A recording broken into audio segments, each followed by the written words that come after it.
Hello and welcome to Saturday Morning Cartoons, the weekly podcast that revisits, reviews, and ridicules some of the world's weirdest animated series.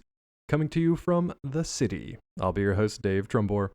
Joining me tonight, as always, my co-host, who's dressed like a bunny for some reason, Sean Paul Ellis. Yeah, I like it. You like it? You like dressing as a bunny? Yeah, I don't have a problem with it. That's kind of cool weird, with I that. think. I don't know what. Are you supposed to be a bunny?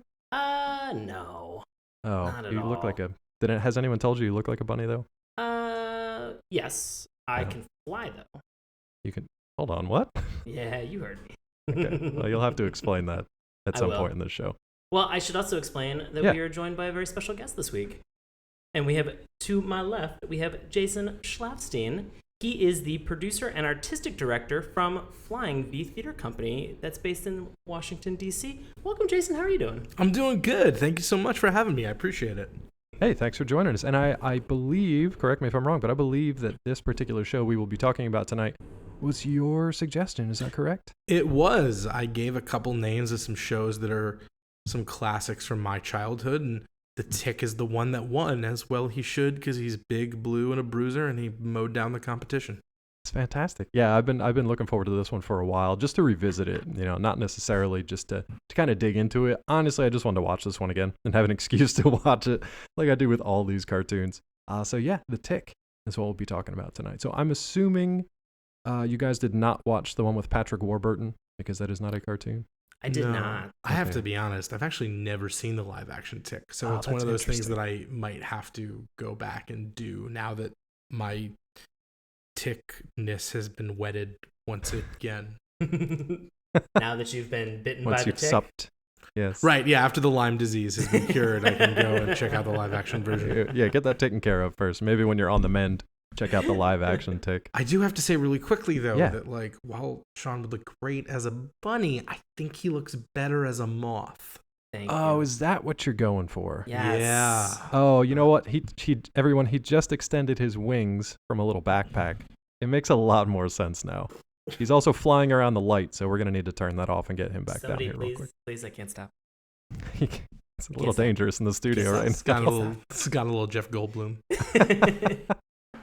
Oh, I would love it if we could do a fan film of Sean as Arthur As Arthur? from Tick. Yeah. I related with his character probably more than any other character that we've watched in a lot of I think that's shows. fair. Oh, any other character of any show? Of a lot of shows that we've watched, I think I related with Arthur in this one more than anything. Do you feel like a Wow. sidekick? I don't feel like a sidekick. There were just moments where, and not to get too much into it, but there are the moments where he is screaming at people to pay attention because there's something important that needs to immediately happen. Yeah. And everyone around him who is being heralded as more important is just not paying attention Heroic whatsoever. even. I was like, story of my fucking life right now. I'm so sorry, man. It's okay. It's all right. I'm It's a making sad changes. Sean I'm episode. feeling better. I feel like we could go down a dark rabbit hole here. Oh, we could. occasionally do. But no, the good thing about it, Sean, if you associate with Arthur, he actually pretty much saves the day each and every episode. He just does not get heralded for it. You know, he doesn't get rewarded for it. So you were just kind of like, you were the brains behind the operation. You were the one who you saves the day. I would personally like to thank you on behalf of all other underappreciated, weird-looking sidekicks. So thank you for buddy. your service. You were just spinning the yarn of Sean Paul Ellis right now. That's correct. That's am correct. Hey, why don't you keep it just going living it. and give us a little bit of the history of this show? Sure. The Tick, the animated series, is an American adaptation of the New England comics superhero created by Ben Edlund. The series debuted September 10th, 1994. We're almost coming up to an anniversary here. Yeah. On the Fox Kid block, and was responsible for introducing the satirical comic book character to a mainstream audience.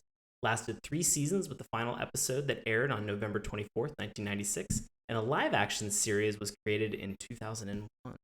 Yeah, so that's the Patrick Warburton one. And actually, when I was putting the notes and stuff together for this, I thought that maybe Warburton had done the voice for No. Tick. Nah, not even close.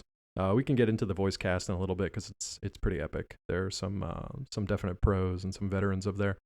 But before we do that, for those who are not familiar with the Tick, I'd like to kind of run down a brief series synopsis here. So this one, like Sean said, was based on Ben Edlund's comic creation. I think it actually started out as, the Tick started out as a mascot for this particular comic shop, I believe, that he was at.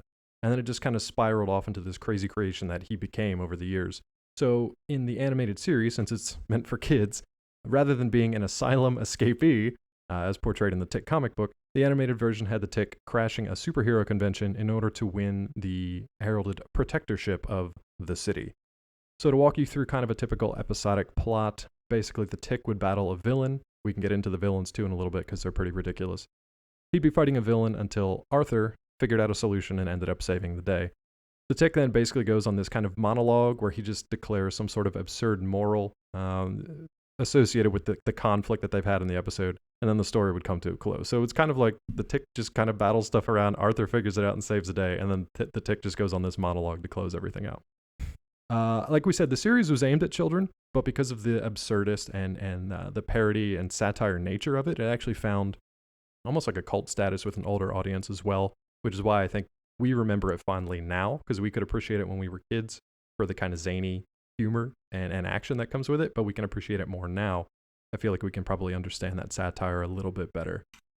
This was not just the Tick and Arthur. We also featured such heroes as Deflatormouse, a shallow, self-absorbed Batman parody, who might be everybody's favorite. Sewer Urchin, a Rain Man-like version of Aquaman. An American Maid, a more noble superheroine featuring aspects of Wonder Woman and Captain America. And that's just to name a few. The cast of characters in this thing is pretty crazy. Did you guys have a favorite sort of secondary character?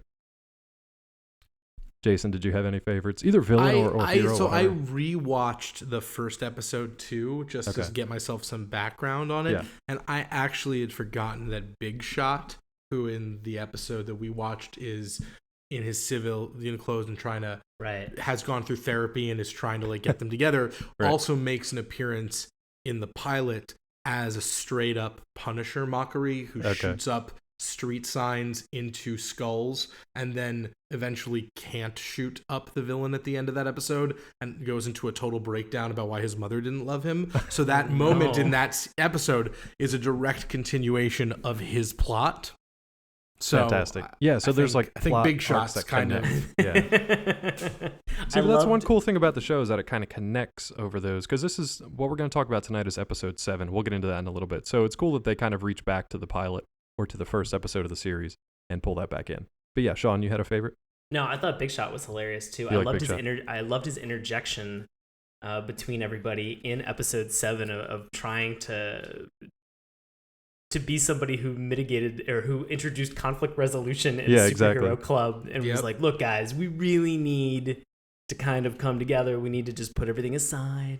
And I love the fact that when he attempted and go to to your say happy place, right? Yeah, go to your I think it was happy box. Put it in the happy box. Put it in the happy box. You're right. Put the violence in a happy box. Right. I loved whenever he attempted to say the word gun, he kind of had a weird tick. He's like, I used to shoot guns, and I was like, wow, this is a tortured individual. When you see him in the first episode, he has a trunk of weaponry on his back, not like a satchel. It's literally a like a steamer with trunk.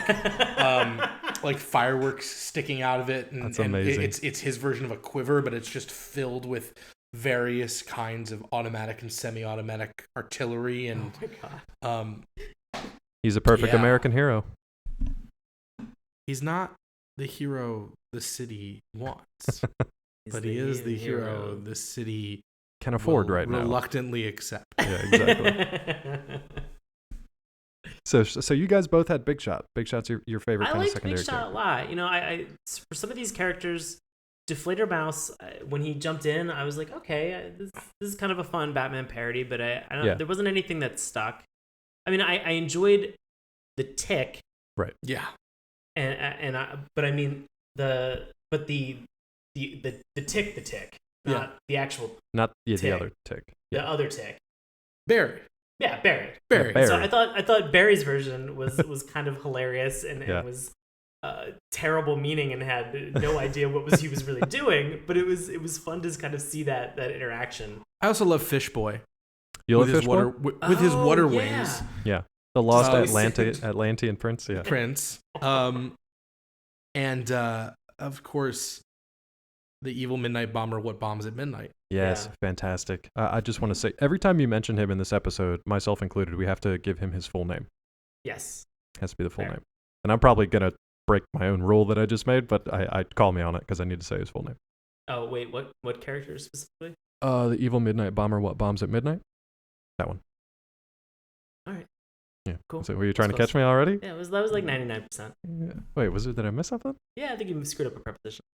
Oh, did I? Well, what are you going to do? Don't worry about it. I'm gonna mention my favorite kind of secondary character here real briefly because he is actually referenced in kind of I don't want to call it an Easter egg, but there is a reference to him in this episode, even if it's not by name. So of course I'm talking about Chairface Chippendale, who is just fantastic. I mean that was probably that character when they introduced him in this show because I had never read the comics. I wasn't aware of this character at all. So when you introduce somebody who's kind of like this suave gangster kind of character, but he doesn't have a head, he has a chair for a head. I don't know. There was just something instantly about that I was just like, yep, this is going to be a show that I'm going to enjoy and watch.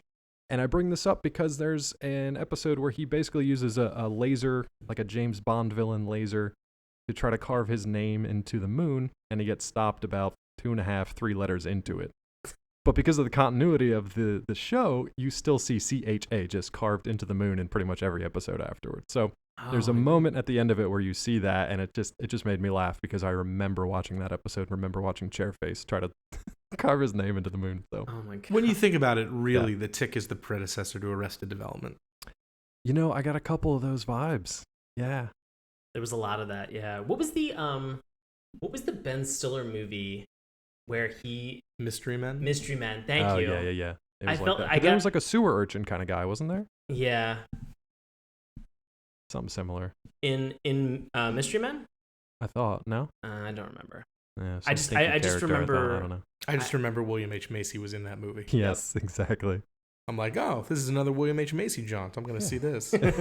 Mystery Men. Ooh. Oh, So yeah, those are some of the secondary characters. We can get into them, at least the ones that show up, because there are a few more that show up throughout the this particular episode. Before we dive into that, though, Jason, I don't know if you're aware, but on this show we do like to take a little bit of time to talk about the opening credits and the theme song. So. Dun, dun, dun, dun, dun, dun, dun, dun, dun, dun. Ba, ba. Dun, dun, dun, dun, dun, dun, dun, dun, dun. Sean's got a scat I'm there. totally down. No, I he's don't- gonna keep it serious. No, I don't. I watched the theme song, and the music was extremely catchy. Yeah. But because I never watched the live action version, and I think Okay. that this may have been the first episode of The Tick that I've ever watched. Really? I think so.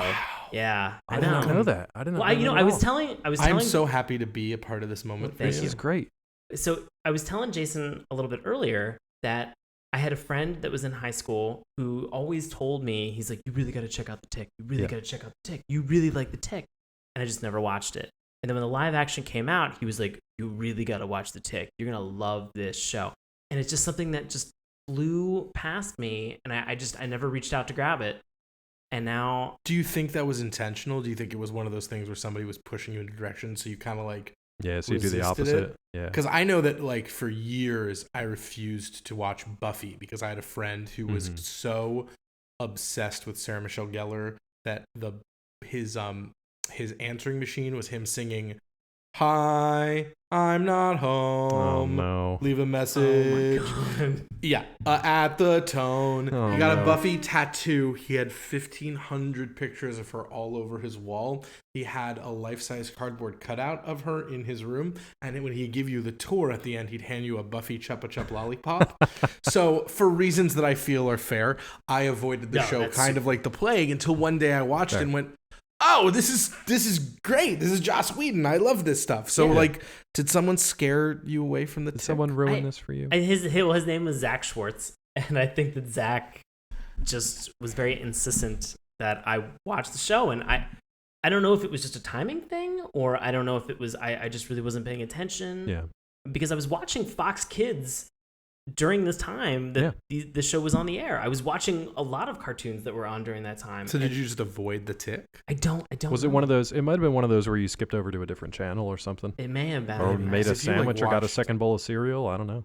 If you were watching Tasmania instead of The Tick, I don't know what to tell you about the choices you made as a young man. I don't know. I feel bad because it was just something that I had always heard people talk about it, and there are these moments when I'm hanging out with friends in casual bar conversations. Somebody would be like, The Tick, and I'm like, hey, anybody else want another beer? Like, hey, I'm gonna go outside and take a phone call real quick. And I would avoid it. I'm embarrassed about it. No.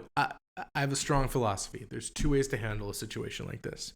The first way is to make you feel like a jackass for missing out. Okay. And the second way is to say, this is phenomenal because now you have the opportunity to experience it, and I have the opportunity to experience it for the first time again vicariously through you. Okay. So instead, I think this is great. You have the opportunity to experience the magic of two strange warm men in the city of their dreams for the very first time. Okay, cool. All right. I like where this is going. Yeah. With that being said, I thought the theme song was a little confusing to me. I loved the catchy music, and I was like, okay, there's just a lot of tussling and punching going on, and I see that there's people in these brightly colored costumes, and I'm on board. We should preface this by saying that Sean he likes to look to the theme song as a litmus test for what the rest of the show is going to be. So he looks at it, especially when he hasn't seen it before, to say like, is the music setting the tone? Are the visuals telling me what to expect from this show? And really all the theme song did was just be like, hey, we're in the mid 90s when like big band music is making a slight comeback for a year or two. And people like scat all of a sudden. I would beg to differ slightly, though. I think that for the most part, that's exactly what it is, but it does something. Oh, dear God. I'm so sorry. Oh, good. It does something. Okay? Yeah. My apricot liqueur natural essence sparkling water went down the wrong pipe. That essence gets you every time. I wanted to really let everybody know the kind of care and quality service that we get here at Saturday Morning Cartoons. That's right. That was a product placement, by the way. It's a vengeful fruit. Enjoy that. Please send us free seltzer water. Absolutely, right? Come on, guys. It can't cost you that much to water. Essence. How much does essence cost? I spend so much money on essence. Comes right out of the faucet. When you watch the opening theme song, the very first scenes that happen is a cut to the alarm clock, Tick waking up in like a desperate fugue state, Arthur waking up, and then the two of them rushing on a rooftop, and then batshit insanity breaks through. True. And to me, I think in a lot of ways, that sums up the show. They wake up. They have to fight crime. Right. Because that's what he does. Every day. And in this world, once that decision is made, anything is possible. Okay. But that frenetic opening moment of this alarm clock and him just waking up off the couch, waking up Arthur, and the next thing, they're busting over rooftops, that is the 3-second synopsis of everything that the Tick is. Okay. Yeah. All right. And then the rest of it is basically just like clips from other shows. Yeah. With like awesome scat and like the big band going over the top of it, which I always loved that as a kid. I always would just kind of like sing along like we did at the beginning of this piece. And we've talked about this before, and this is sort of this is unrelated to intro music to a theme song. I think that there is something that's really nice about what you had mentioned, Jason, about Tick's focus. About, we've talked about this on Powerpuff Girls, and we've talked about this a couple times with Rainbow Bright. Them understanding their intent and their focus and the, not necessarily, I was almost going to say like the service that they provide to the city in terms of their heroics. But they have a goal. They understand how they fit in terms of the city and protecting the people that are surrounding them. Yep. And they really laser focus on just doing that. And like you said, everything else can be crazy from that moment forward. Yeah. But they know how they fit into the puzzle. Look, man, to the point that you never see them out of costume either. Yes. Because we are supposed to basically understand that these guys are relatively human ish, and then they just have like these crazy spandex suits that they wear, but you never see them out of costume. He even wakes up in costume. He wakes up in costume, and what happens is at the very beginning of the show, you meet Arthur, and Arthur is working as a CPA. Right. And he's been fired in the very first moments of the show. Right. Because he's making all the other accountants uncomfortable because he found this suit somewhere. Yeah. And it's now awakened, as he puts it, strange desires within him that he has to explore. And so I think that speaks to the power of the uniform and the suit. But it also the idea that the Tick's entire identity is based around the fact that he is a superhero, and that's explored very much in this episode that we watched. I don't want to jump too far ahead, but that's a great lead-in, actually. There's two Ticks, and there's the Tick, and there's Barry. Yeah. And the fact that Barry even has Barry as a name to go to means that by his very nature, he can never be the Tick. Exactly. Because the Tick has nothing else to go to. The Tick is the Tick. The Tick lives and breathes his superheroic identity. It is the only thing. The existential crises he experiences in the show is anytime that identity and his role as a hero is put into any kind of question. Right. He's basically the Adam West Batman turned up to 11 with no secret identity to fall back on. He is, I truly believe the Tick character is that character dialed up all the way. Okay. And then a world dialed up that far to match him. See, and as an extension of that, you can make the same argument for Arthur, I think, too, even in this episode, because there is something that happens to Arthur that automatically sets him apart from the Tick and from heroes like the Tick. And it's interesting how they bring those all back around. So, if you're going to complete the analogy here, then basically Arthur is kind of that super version of a sidekick. Yeah. He is that heightened version of the sidekick. So yeah, he's the Robin to the Batman. I just want to note Sean's mind is being blown right now. That explanation gave me chills. Now I'm more on board with the show than I think I was before. Buddy, do you want to? There you go. Do you want to go over the episode synopsis then? Do you want to dig into that there? Yeah, I would love to. Let people know. So it would be really awkward if you had said no, though. So I was honestly kind of hoping that I was about to watch the breakup of the show, and I could just sit here and provide color commentary as you. Ooh. Highest rated show ever. Sure. This is the end. Yep. Final show, Saturday morning cartoon. Oh boy. So we watched season 1, episode 7. Right. It was the Tick versus the Tick. How might that be, you might ask? Well, listen on, true believers. The Tick, Arthur, Deflator Mouse, and Sewer Urchin visit the Comic Club in Dot's car. Dot is Arthur's sister? Yep. Yes. Arthur's denied entry by the Doorman, and I'm saying that like the Doorman. Like if it was your title as a superhero, because it is. Yes. Yeah. Because he is a sidekick. The heroes are shocked to learn of the Tick as they know a different the Tick named Barry.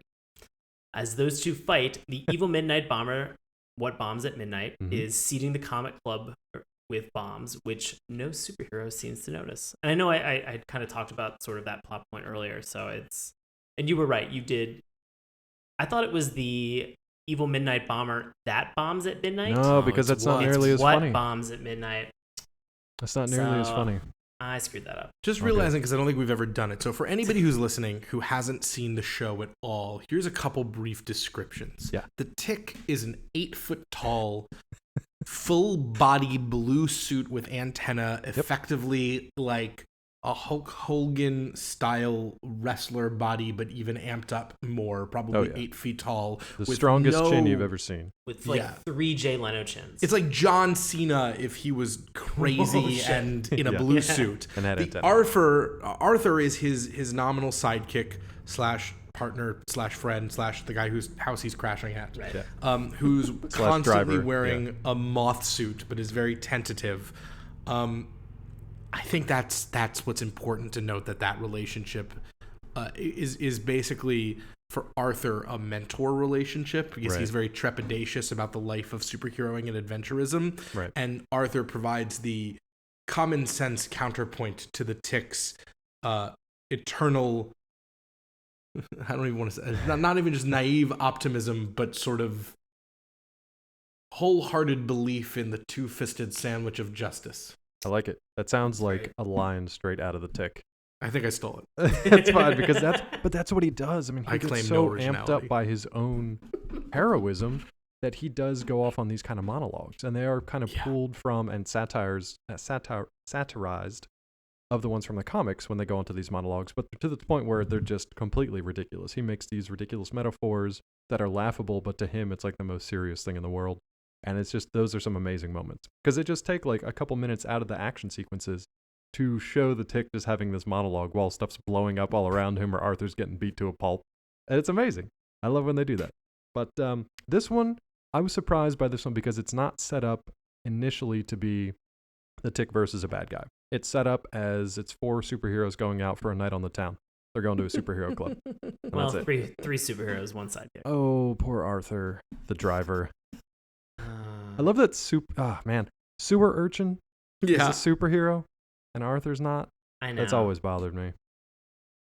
Sewer urchin again to your point, Arthur is going by his real name. Yes. And so he's not falling back on his superhero name. He doesn't seem to have, I want to say, maybe fully embraced the idea. Well, and people keep screwing it up too. They keep thinking he's a little bunny.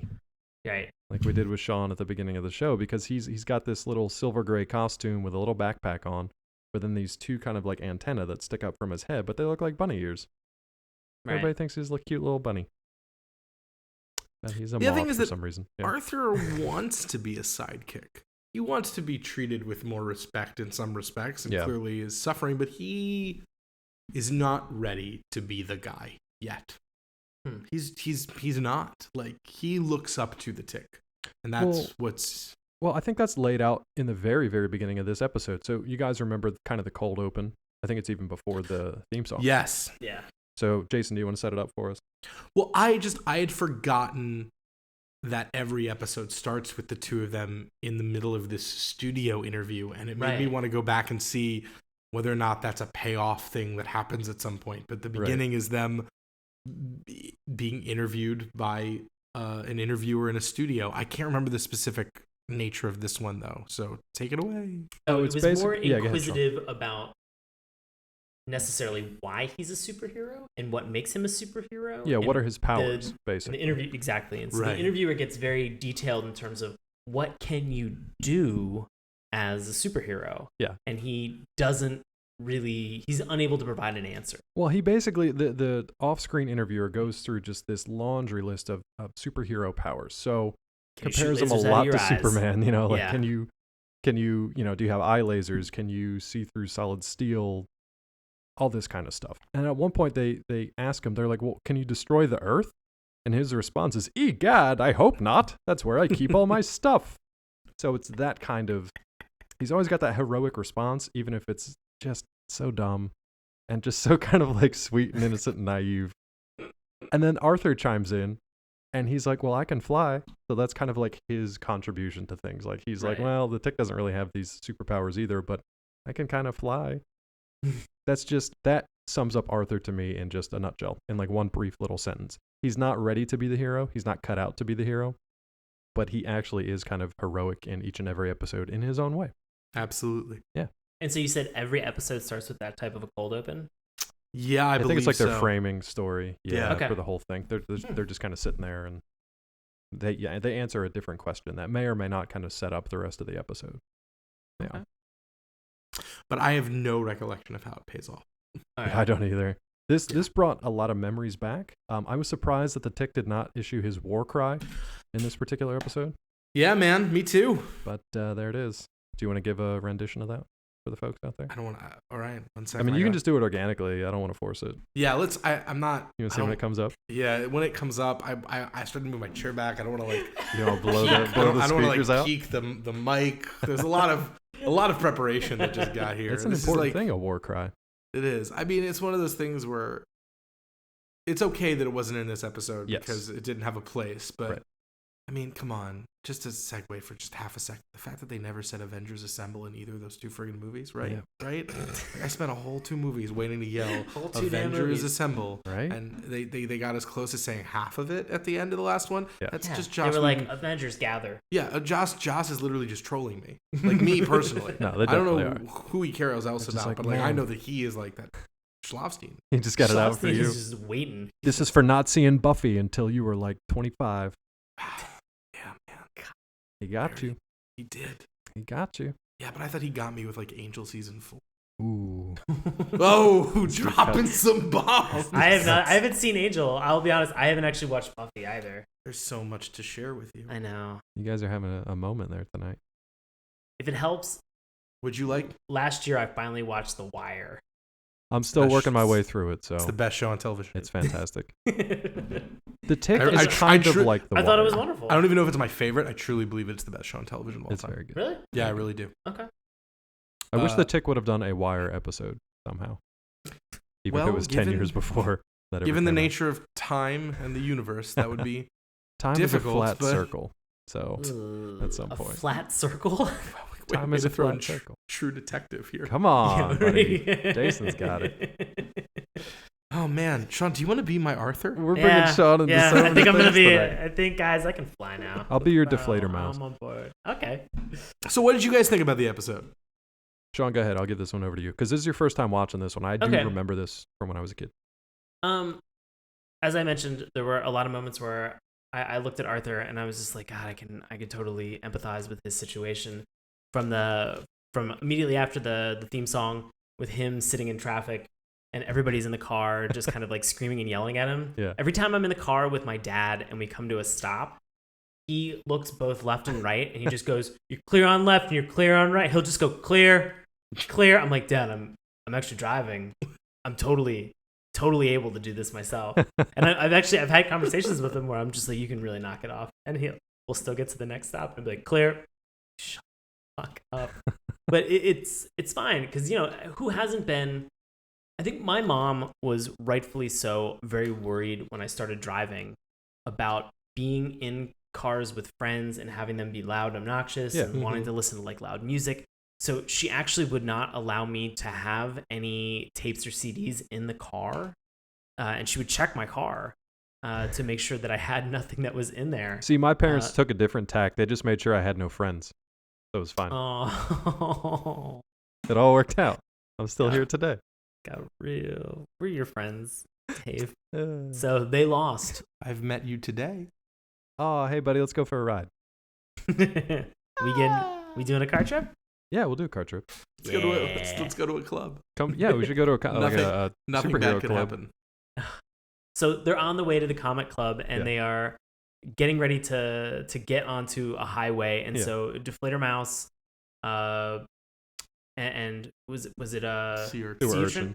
Sea urchin. So Urch is in the back, and they are just kind of like going at each other, kind of like play kid fighting. Yeah. And the Tick is just kind of screaming whether or not that they can go. And so it was one of those maddening situations where you're just like, oh no, he is going to hit a car. Yeah. And comes dangerously close to doing it. And what is Deflator Mouse? He's like, wow, I didn't realize you were almost going to get us creamed. Yeah. Like, oh my God. And multiple times Arthur, as the driver, is just kind of like, settle down back there. I'll turn this car around. Yeah. So he, as the sidekick, is basically acting like the adult in this car because the rest of them are just idiots. He's always the dad. Yeah.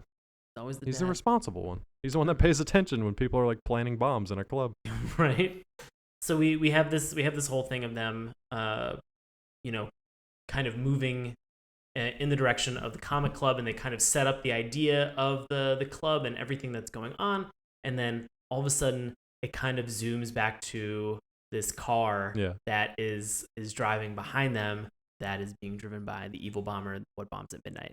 And that's close enough. Okay. And the evil midnight bomber what bombs at midnight. Oh my gosh, sorry. You got it. So they have so you kind of get a glimpse at who the antagonist is going to be in this episode. And my initial thoughts of this guy were, holy shit, what He's a bag is of crazy. Like, this guy looks like he is ready to...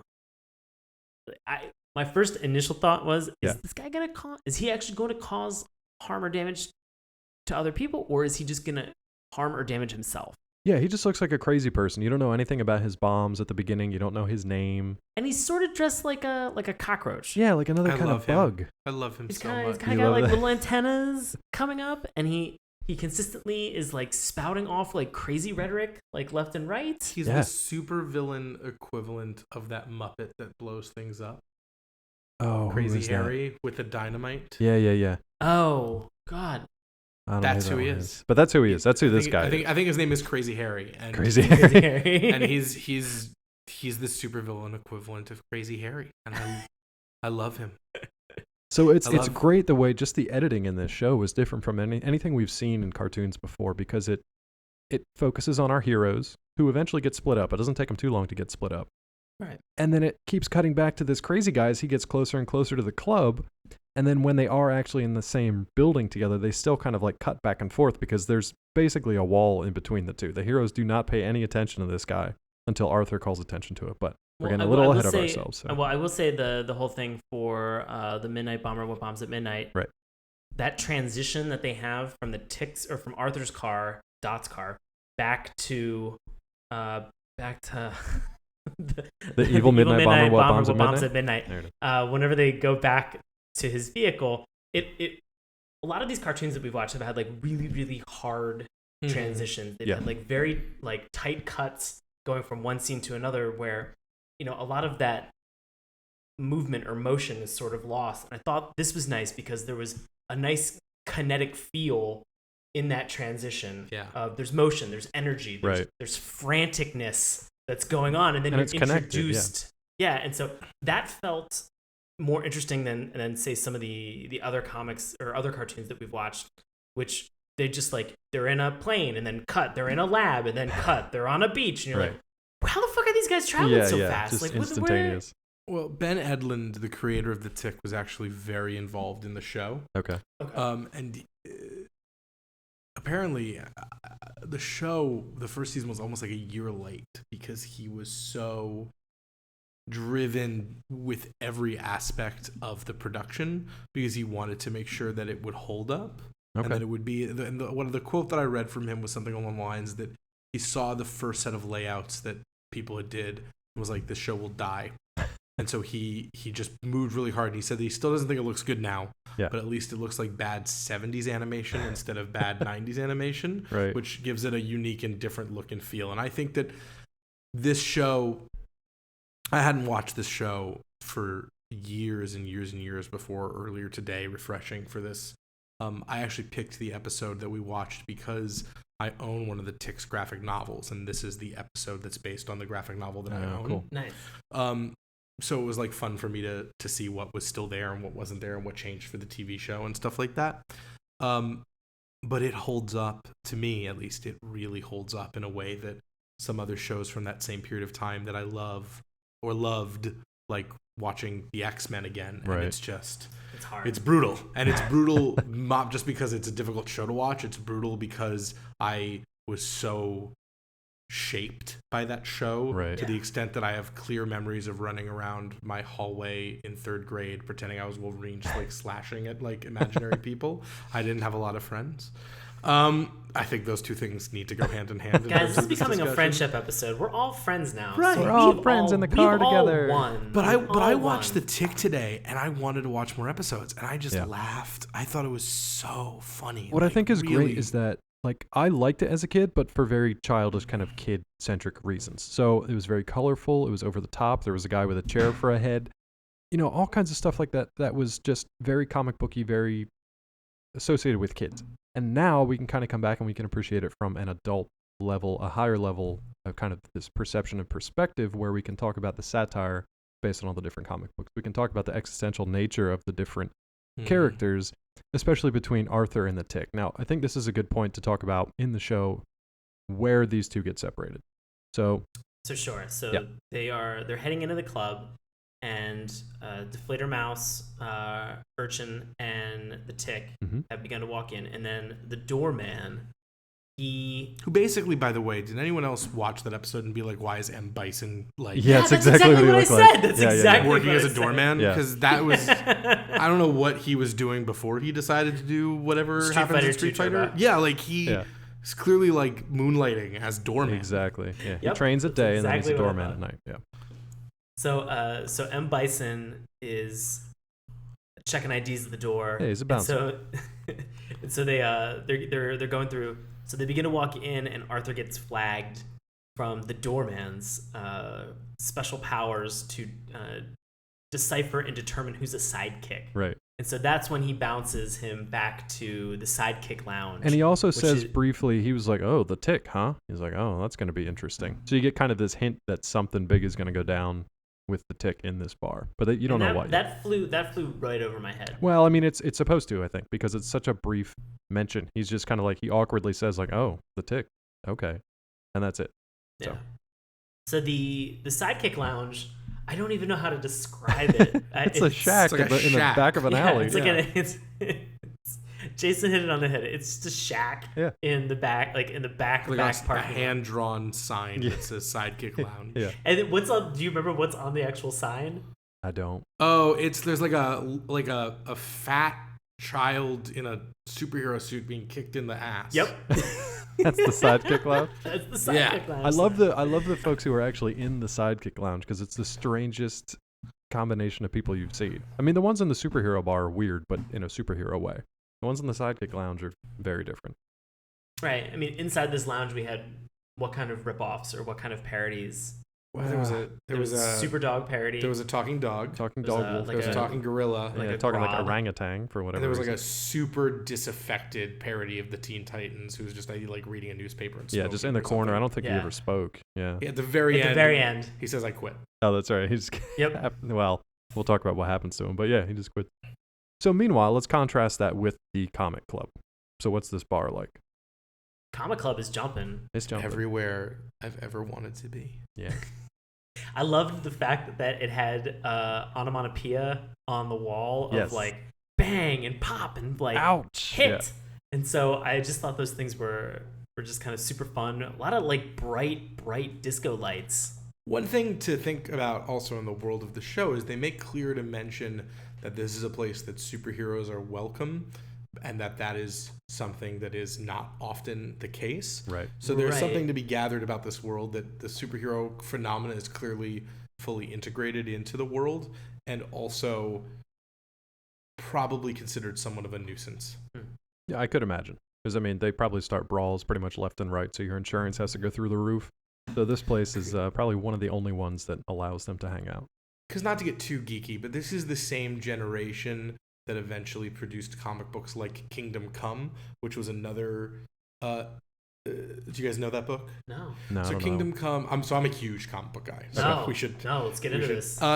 Kingdom Come is one of my favorite graphic novels of all time, but it was a book by Mark Waid and Alex Ross. And Alex Ross is known for having a beautiful, painterly, real-world style where he draws people who look like you would really see them with their paunches and their muscles and their thinning hair. And they did a future set in the future in a world where the Joker had murdered Lois Lane and Superman refused to kill him even then. And there was this hero named Magog who was this sort of uber parody of, but like a dark parody, not like a laugh parody, like a very specific satire of Cable and all these 90s Image era Liefeldian heroes who murders the Joker in cold blood after that and ends up being acquitted by a jury because the world has moved on past people like Superman. So Superman takes off and disappears, basically just goes into exile. And we catch back up with the world after this new crop of heroes had taken over. And there's no longer a difference between superheroes and supervillains anymore. There's just angry young people with powers causing damage over everything. That's crazy. And the whole story is basically a very allegory for the idea that you need heroes like Superman who have actual morals to look up to, because otherwise, and it's an indictment of the comic industry at that time and feeling like just people with big guns and stuff were cool, and that's what made them cool. And I know that's heavy material compared to what we're talking about, but I feel like there are parallels in the sense that you're looking at characters like Big Shot, and in this show, that character who would be this big gun-toting lummox who would be so big in the 90s actually becomes a more I can't think of the word, unfortunately, which lost my train of thought, but a more mature person who's trying to go through self-help and stuff like that. Yeah, a character that actually evolves and progresses rather than just being the same thing over and over again.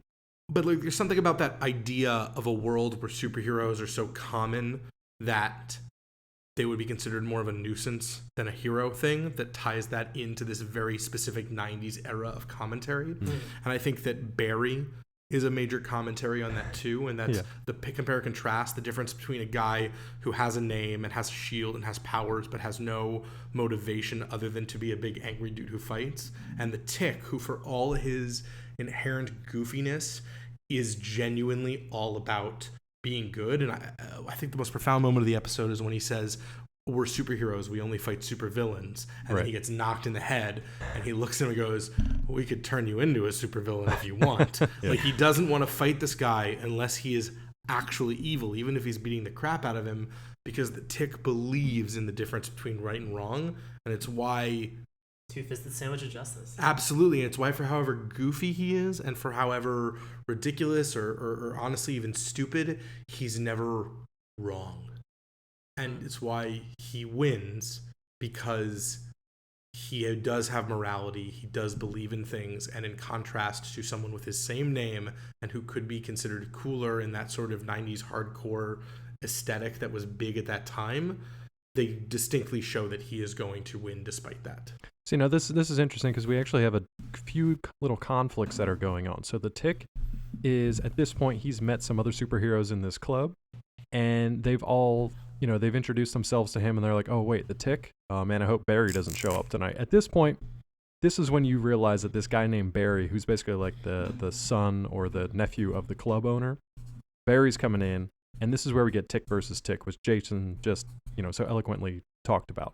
So we've got that Tick versus Tick. So it is the Tick that we know and love and his sense of right against this guy who's kind of an upstart that only wants to pick a fight because the Tick is using what he thinks should be his name, Barry's name.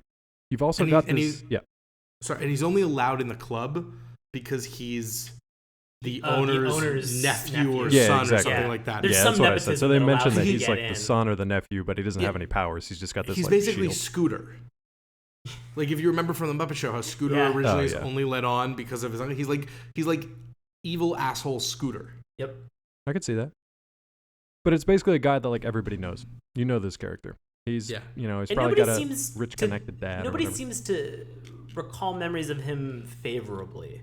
No, they just know he's kind of an asshole, but they let him into this club because he's tight with the owner, so he could just kind of come in whenever. But meanwhile, you've got this other thing going on with Arthur and these sidekicks, where Arthur doesn't really want to fit in with these sidekicks either, but Arthur is the one that kind of bumps into the evil midnight bomber, what bombs at midnight.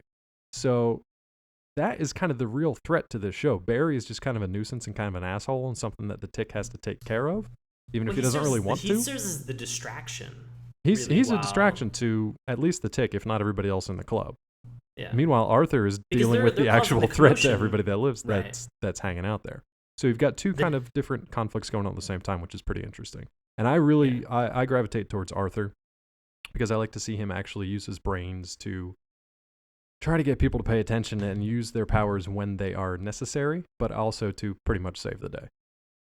So spoiler alert, it is Arthur who saves the day. Tick does end up taking out Barry in a pretty fantastic final moment.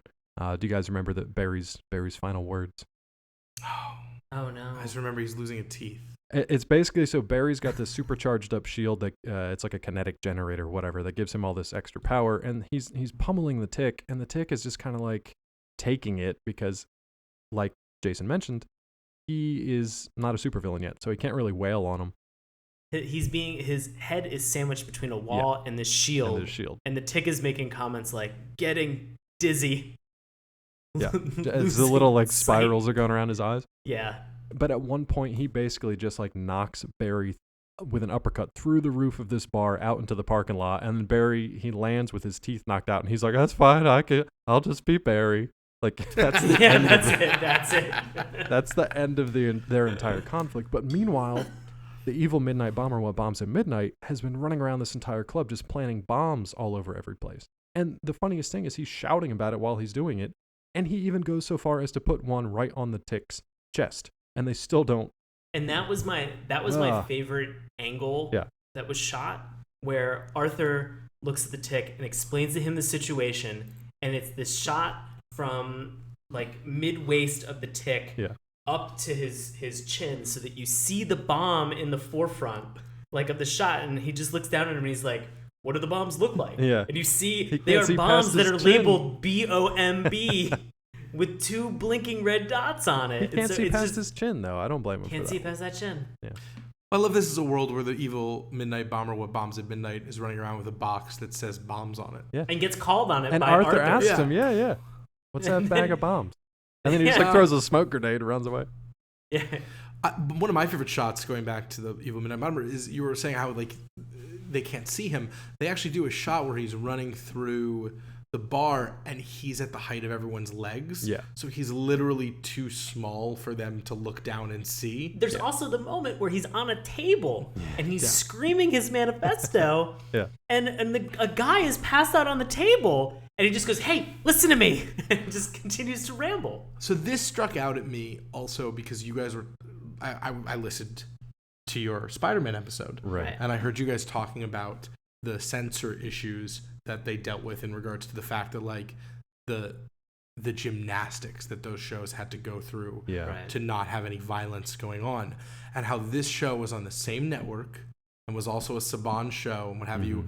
But man, they had none of those problems here. It didn't seem like they were handcuffed at all. No, I mean, like I know from the original source material there was some sexuality that got removed, which I don't think is missing in the show at all. Right. But like there was the Tick versus Barry battle is a real slobber knocker. Yeah. Which is what it wants to be, and I'm thrilled that that's the case. I cannot imagine this show not working if the Tick can't be a physical extension of the idea that sometimes the best solution to a problem is put a fist in the face. Yeah. No, it works really well. I don't think it would work. And Arthur does his job too. So he takes out the so Tick runs around, grabs up all the bombs, throws them outside. Oops, just happens to blow up the Sidekick lounge in the process. I But felt oh well. so bad. Who cares about those guys? Just a dog, a monkey, and a guy who quits. Yeah, we had what was it? What's the super dog? Is it Crypto? Crypto, yeah. Crypto. We had the gorilla. I wonder if it's like Lucy from Centurions. You remember the orangutan Lucy up there on the space station with Crystal Kane? Power Extreme. Oh boy. Yeah. So it blows everything up, and it just sort of. That's pretty much it. Like Arthur tackles the evil midnight bomber what bombs at midnight. Tick takes care of Barry, and that's pretty much it. They head home for the night, and Arthur once again yells at everybody to calm it down, or he's gonna, I don't know, kick him out of the car or whatever. And Deflator Mouse does go home alone, unfortunately. He does go home alone. Yeah, Deflator Mouse has spent this entire time like trying to be a player, trying to pick up ladies in the club. He gets shot with a gun full of poodles. How have we not talked about that, by the way? That's right. If that's not the best moment of the entire episode. I love that he asks, though. Go ahead, Sean. Take us through that moment. We should mention the Deflator Mouse is going into this club. He is going full peacock. Yep. He is hitting on ladies left and right, and going balls to the wall to try to get some numbers, try to meet some superhero women. Right. And he is striking out left and right, and that is enjoyable to see, just on the stance of just bad superhero pickup lines. And it's amazing to see how the women respond in this way, or in this universe of just saying like, I have powers as well. Please don't act like a creep around me. Right. I will use my powers on you. To the point where he begins flirting with a woman who's holding a giant bazooka cannon that on the side of it reads "Poodle Gun." Yep. And at which point he asks her what? He goes, so what's inside of your gun? What you got in that gun? What you got in that gun? And she shoots him with about a dozen poodles. Oh, that's amazing. And they knock him down to the floor. Yeah. And then she whistles to reload. That's the best. That was pretty good. And they all run back into the gun. Hop in the gun. They excitedly. Yeah. The second she whistles, they all look at her like, we're going Let's back do in this the gun? again. Yeah. Go back in the gun? All right. I think the best thing... Oh. No, go ahead. Go. No, you, please. Just followed by a quick cameo by American Maid, who ends up pretty much dumping her drink all over Deflator Mouse's head. That's pretty much it. That was his night done. And that's the thing. I think one of the best things about this show is the world building that it does. And the fact that it's created a world that is ridiculous, but is so consistently ridiculous and complex that the poodle gun fits perfectly into it. The talking dog and the talking ape fit perfectly into it. This small interaction between American Maid and Deflator Mouse plays off on a previous relationship that's been building up in earlier seasons, and it doesn't need a ton of exposition. Right. And it's just a little character moment between the two of them that will get paid off later on in the season. For a show that on the surface feels really ridiculous, that's actually a surprising amount of planning and character development that goes through the episode, driving it forward, which I think makes it very much ahead of its time in some respects. I think that's a great moment to say, let's wrap this one up. Do you guys have any final thoughts or comments from this particular episode before we get to recommendations? No, I don't think so. I'm looking through my notes. I think You got pretty much everything? Yeah, I think I got everything. The evil midnight bomber, what bombs at midnight, is amazing. I love the fact that the entire episode that he is simply telling a story to someone who's not there, or about what happened, and his inability, like his Riddler-esque complex, to burst out about how much he loves bombs and evil at the moments that he could get away. Yeah. Well, and I love him as a Riddler where no one else plays his riddles. Yeah. Like, what's the Riddler without anybody to play his games? You know, a madman. He's just a lonely lunatic madman. Like, that's it. He's got all these games, but nobody wants to play with him, so he's just going to blow stuff up. So I don't know. I love that. Jason, since you are our guest, obviously this was your suggestion, so it's kind of, goes without saying, but do you recommend this show to our listeners out there? Should they check out this episode and other episodes? Yeah, I totally do. This show held up surprisingly better than I thought it was going to. I watched this episode, which led me to watching the first episode, and then if I had better buffering, I would have watched the second episode, and who knows how deep in the rabbit hole I could have gone. It's both charming and idiosyncratic, and also genuinely, I think, really funny, and it's really weird, and it's the kind of absurdism that I think is earned as opposed to just being stupid for the sake of stupid. Right. It's being weird for the sake of enhancing a world where anything is possible, but there are still rules. And it's really funny. Like, it was really funny. I don't think it's for everyone, but if it's for you, and you probably know by this point, like, if the idea of a poodle gun that shoots actual poodles at someone doesn't sound like the single most amazing invention that you've never gotten a chance to use, then this show is not for you. But if you're waiting for Amazon to unleash this on the market, then, like, get over to the YouTube and take away. Yeah. Sean, what about you? I don't know if you can say it better than that. I sure can't. No, I definitely don't think I can. I will say this. Coming into the conversation tonight, I wasn't sure of my feelings about this show. Same. I was a little confused. I was a little concerned about the reality and the world building. I think understanding a little bit more about it through the conversation has sold me on the show. Nicely done. I'm now. Your work here is done, sir. We got it. There it is. War cry. That is the war cry. Arthur's battle cry is also not in the face, not in the face. So I thought I'd get that one in too. I think the thing that really, the more that I'm thinking about it, the thing that really kind of sold me more on this, and I know I mentioned Arthur, and I've talked about him quite a bit, I think just some of the vulnerability for the character makes them feel way more grounded than a lot of these other shows. I think that we joked about Spiral Zone at some point earlier. Yeah. And looking back at a lot of these cartoons, you realize that there's not a lot of human elements. It's sometimes it's something where it's just like, we got a problem and we're going to shoot guns at it. Yeah. And that's the solution. And in this instance, it's interesting to see a lot of the interactions that they have between the superheroes. It's interesting to see those relationships build. And I think what Jason said earlier that is especially rewarding is that there is a payoff at some point, that there is something that's building towards. And that alone is going to make me go on YouTube and tup away until I can find more episodes. Super quickly, something that we've been circling around, but that just struck me while you were talking, is the idea that in this show, the story engine is constructed in a way that the violence is so cartoony that the stakes are not really about whether or not someone's going to get hurt. So the drama doesn't exist in a physical stakes level, which means that the stakes have to be psychological and existential, which allows it to go really weird places because there's never going to be any real physical danger for the Tick. I think we get in the sense of the world that this guy's pretty much invulnerable. Nothing will hurt him. Right. So all of the real crises are things like, who am I? What is my purpose? Right. Am I good enough? All that kind of stuff. And then the big action set pieces are just because that's the job. Yeah. They're just fun punch romps through the city. No, that's a great way to look at it. And it does really set it apart from pretty much every other show we've ever watched. or honestly, Dave, a lot of shows I can think of, but I'd say that's 3 for 3. Oh, okay. Yeah. Excellent. Now we're going to go back Good around name. again, Jason. If they happen to reboot this one, not considering the live action one they did in 2001, would you be behind that? And if so, who do you think would voice the Tick?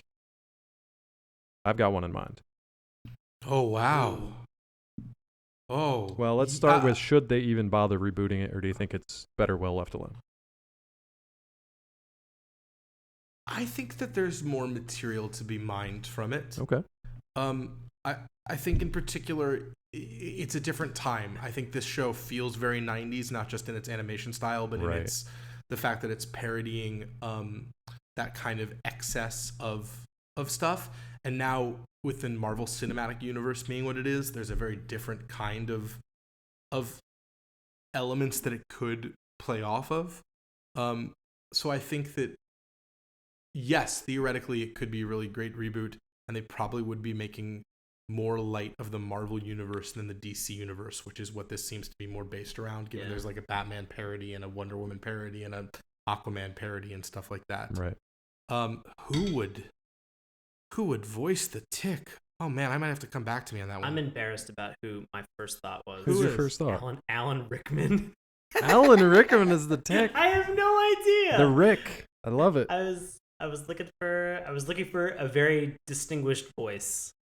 Oh, that is a whole different Tick. That is a very That is weird a whole take. different take. And then I thought Slim him down, make him British. David Koechner. Yeah. I thought David Koechner from Anchorman might fit into that a little bit well. I don't know. I'm so used to his characters being just like crazy, so goofy and so almost kind of dumb though.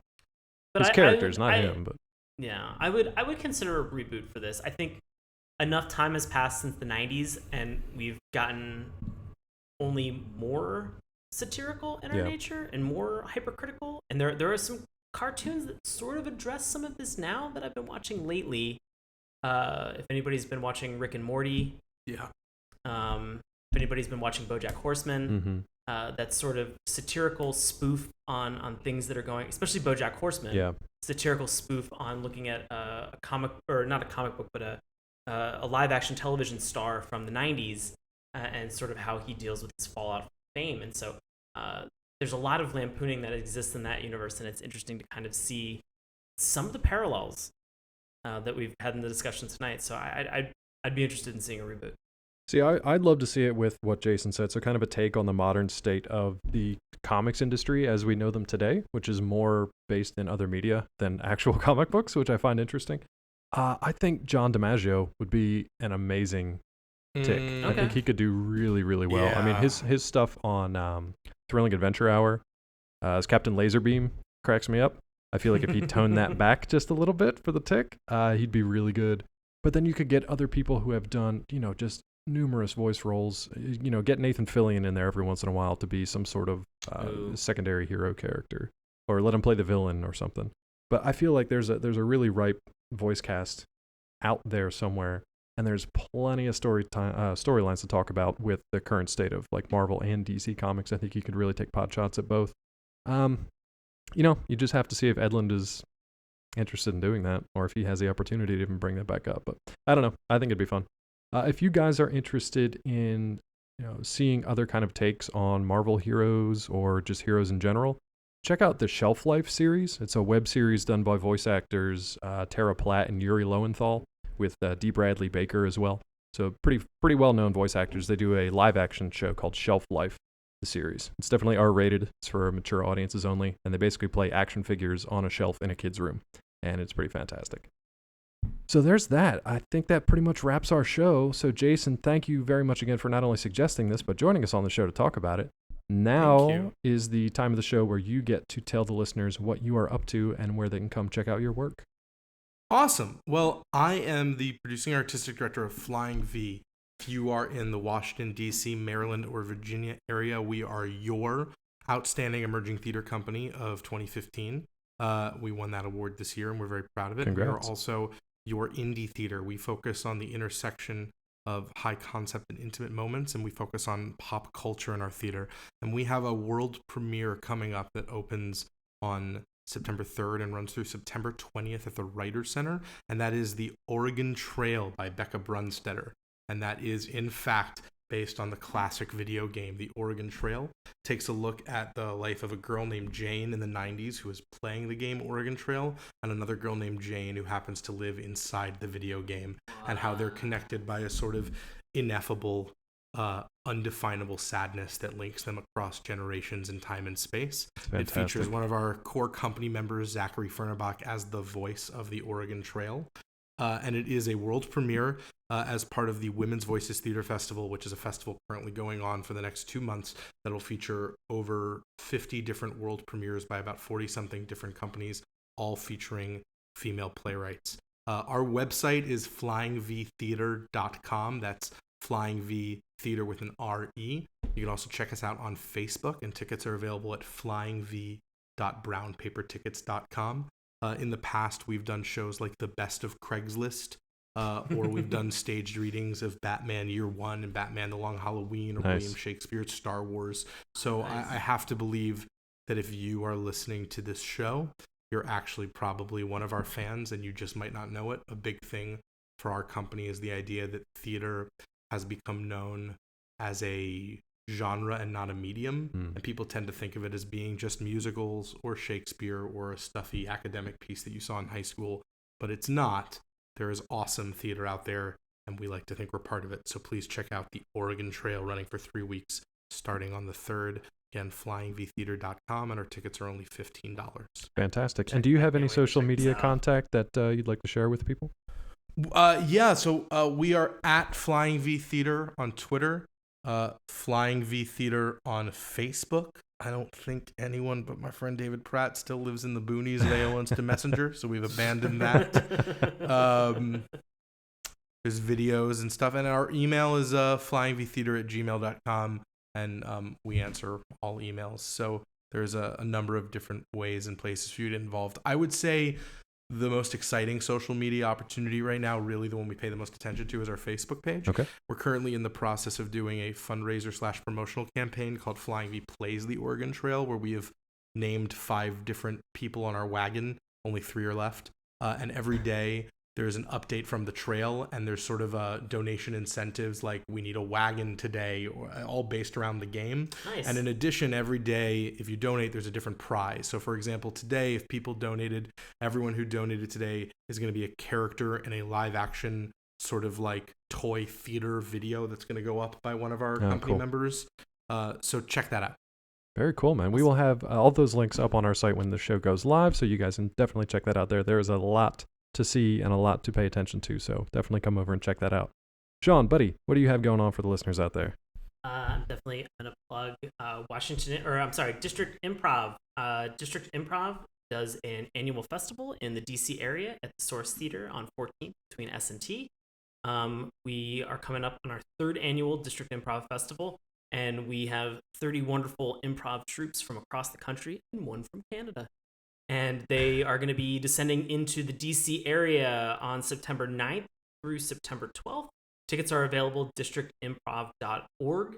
And to go along with Jason's mention about the Women in Comedy Festival, I'd also like to plug Washington Improv Theater is doing a show that they're going to premiere as well during that time. I think it's actually in October. So go see Jason's show and then wait a couple weeks. And then when October starts up, we are premiering a show that's called The October Issue. I'm not in this because it's an all-female cast, and a lot of very wonderful, very talented women that I get to perform with are performing in this, and so you should definitely check that out.